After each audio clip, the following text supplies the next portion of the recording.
Bonjour, aujourd'hui je vous présente un kit assez particulier qui ne parlera certainement qu'aux plus anciens d'entre nous, puisqu'il s'agit du Drakkar et des personnages de Vic le Viking. Alors Vic le Viking, c'est une série des années 70, fin des années 70, qui visiblement est une coproduction germano-nippone, je crois. Et que j'ai eu le plaisir de voir quand j'étais tout petit à la télévision.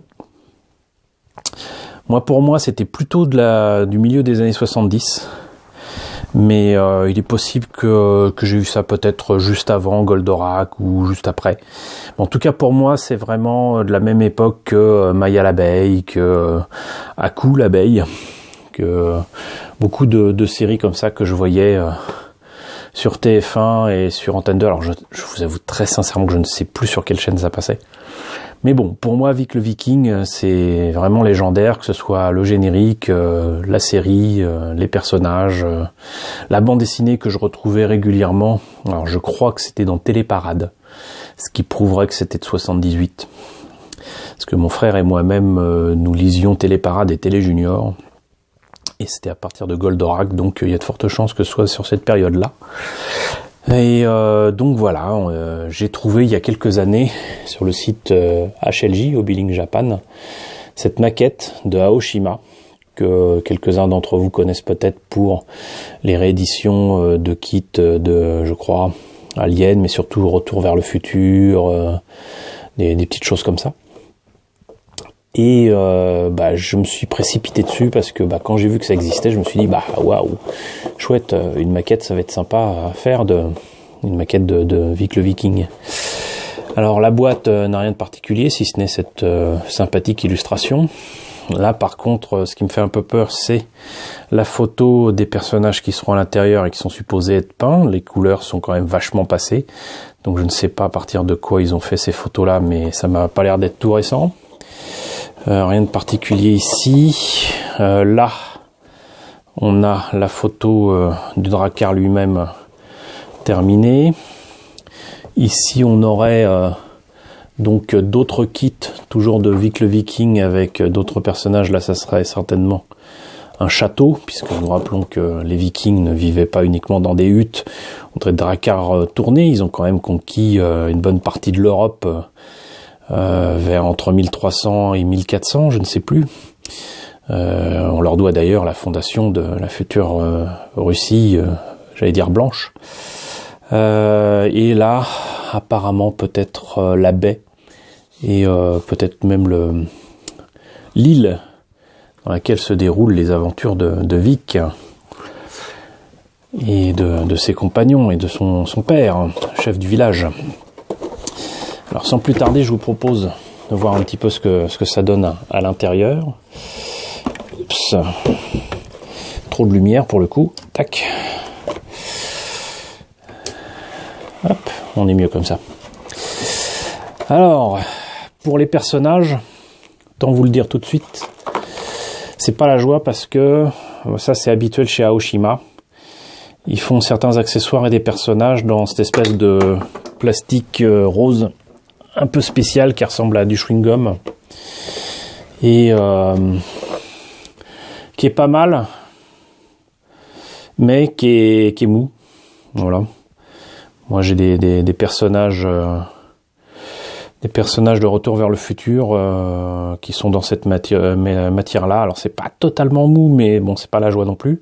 Ce qui veut dire qu'un peu comme pour les figurines atlantiques, pour les plus vieux d'entre vous qui connaissiez, ça va pas être facile à peindre. Mais bon, moi dans mes souvenirs c'était beaucoup plus mou que ça. Là ça a l'air de se tenir.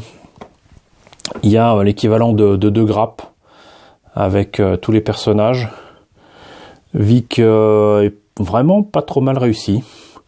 Je pense que ça passe beaucoup mieux pour un personnage de dessin animé que pour un personnage réel comme le Doc ou Marty du Retour vers le futur, parce que là les personnages j'ai trouvé quand même sincèrement ratés. Pas totalement, mais bon, ça allait pas. Et bon, si ce n'est qu'ils sont dans des positions un peu figées et du style je pose pour la photo. Ça peut peut-être le faire une fois terminé. Alors comme beaucoup de kits japonais, vous avez ce genre de choses, de bandeau qui contient le kit, les pièces pour éviter que ça se balade dans la boîte. On voit pour la notice que le Drakkar m'a l'air d'être quand même relativement simple à faire. Là, il y a les conseils et les couleurs à mettre pour les personnages. C'est tout petit, hein, c'est à peine plus grand que l'ongle. Il y a intérêt à avoir une sacrée bonne vue, mais donc le Drakkar lui-même, 2 pièces, le pan posé dessus, je pense que sincèrement c'est ce qui posera le plus de problèmes. Les mâts à fixer apparemment avec des pièces plastiques, peut-être ici des pièces en fil ou en fil de fer, il faudra que je vois. Immédiatement on voit qu'apparemment il y a des tonneaux et les rames à placer, ainsi que le gouvernail. Très belle invention que le gouvernail, qui aura permis certainement à nos amis les Vikings d'aller plus loin et plus facilement que d'autres. Alors ça, je ne sais sincèrement pas ce que c'est. Est-ce que c'est le socle? Là, je vois pas. Mais sinon, ça m'a l'air sympathique. Les pièces elles-mêmes, et hop, barre-toi, toi. Bah là c'est un peu décevant. Les décorations, c'est des autocollants. Donc ce qu'il y a à mettre sur les boucliers, c'est des autocollants. Là, j'imagine que c'est le drapeau, c'est des autocollants. Ça, c'est plutôt bof. Le pont, bah on voit qu'il y a les détails façon bois. Par contre, on devine que c'est une vieille maquette, parce qu'au lieu d'avoir des détails ici entre les planches de bois en creux, bah c'est en plein. Donc ça indique très clairement que la maquette n'est pas de première jeunesse. La voile, je pense que je la remplacerai parce que ça fait vraiment trop plastique. La voile est en plastique. Voilà. On peut pas dire mieux. Et pour le reste, une seule grappe. Et non, 2. Là, c'est les rames, la coque, le reste du pont, le gouvernail. Les gouvernails, il y en a 2. Tiens donc. Et les boucliers, qui à mon avis seront mieux faits en peinture qu'avec de tristes autocollants. Donc voilà, c'est quand même un beau bébé, hein. C'est une belle pièce, moi j'aime bien.